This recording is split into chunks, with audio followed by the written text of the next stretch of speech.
ಬಳ್ಳಾರಿಯ ವಿಚಾರದಲ್ಲಿ ಈಗ ಏನಾದ್ರು ಪ್ರತ್ಯೇಕ ತನಿಖೆಯ ವಿಚಾರದಲ್ಲಿ ತೀರ್ಮಾನ ಆಗ್ತಾ ಇದೆ. ನಾನು ಇವ್ರ ಜೊತೆ ಹೋಮ್ ಮಿನಿಸ್ಟರ್ ಜೊತೆ ಮಾತಾಡ್ತೀನಿ. ಗೊತ್ತಿಲ್ಲ ನನಗೆ. ಈಗ ಇನ್ವೆಸ್ಟಿಗೇಷನ್ ನಡೀತಾ ಇದೆ. ಸೊ ಇನ್ವೆಸ್ಟಿಗೇಷನ್ ನಡೆದು ಈಗ ಕೆಲವ್ರನ್ನೆಲ್ಲ ಅರೆಸ್ಟ್ ಮಾಡಿದ್ದಾರೆ. Investigation is going on. Investigation ಮಾಡಲಿ.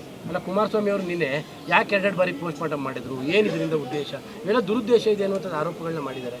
ಸಿಬಿಐ ತನಿಖೆ ಯಾವಾಗಲೂ JDSನವರು BJPಯವರು ಕಾನೂನು ರೀತಿ ಮಾತಾಡಲ್ಲ. ಅವ್ರು ರಾಜಕೀಯವಾಗಿ ಮಾತಾಡಲ್ಲ. ಅವ್ರು ರಾಜಕೀಯವಾಗಿ ಹೇಳಿದ್ದಾರೆ. ನೋಡೋಣ. ಸರ್, ನಿನ್ನೆ ವೇಣುಗೋಪಾಲ್ ಅವರನ್ನು ಭೇಟಿ ಮಾಡಿದ್ರಿ. ವೇಣುಗೋಪಾಲು ಇದರಿಂದ ವಯನಾಡಿಂದ ಈ ಕಡೆ ಬಂದು ಬೆಂಗಳೂರಿಗೆ ಹೋದರು. ಬೆಂಗಳೂರಿಂದ ಡೆಲ್ಲಿಗೆ ಹೋದರು. ಹಾಗೇ ಮೈಸೂರು ಬಂದ್ರಲ್ಲ, ಭೇಟಿ ಮಾಡೋಣ ಅಂತ ಮಾಡಿದ್ದೆ.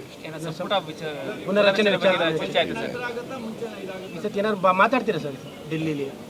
ಸಂಪುಟ ಪುನರಚನೆ ವಿಚಾರ ಏನಾದ್ರು ನೋಡೋಣ. ಅವ್ರು ಕರೀಲಿ, ಮಾತಾಡ್ತಾರೆ. ಸರ್, ಈಗ ಭೋಗದಿ ಪಟ್ಟಣ ಪಂಚಾಯತ್ ಒಂದು ಹುಡುಗ ಕೆಲಸ ಮಾಡ್ತಾ ಇದೆ ಸರ್.